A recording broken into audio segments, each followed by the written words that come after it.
جیسا کہ میں پہلے بھی عوامی سطح پر کہہ چکا ہوں کہ میں ریاستی اداروں کے ساتھ تصادم کی پالیسی سے متفق نہیں ہوں، اور ایسی پالیسی ریاستی اداروں کے ساتھ شدید ٹکراؤ کا باعث بنی ہے جو کہ ملک کے مفاد میں نہیں ہے۔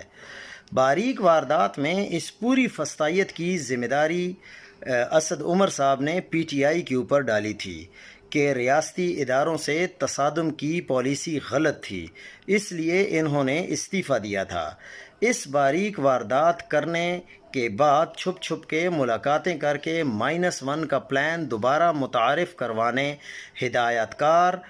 ان جیسوں کو دوبارہ سٹیج پر اتار دیا گیا ہے۔ ان کو لگتا ہے کہ پی ٹی آئی میں بھی ایم کیو ایم والا فارمولہ کامیاب ہو جائے گا، جیسے وہاں لوگوں کو پارٹی سے علیحدہ کروا کر دوبارہ واپس داخل کروا کر کنٹرول لے لیا گیا ہے۔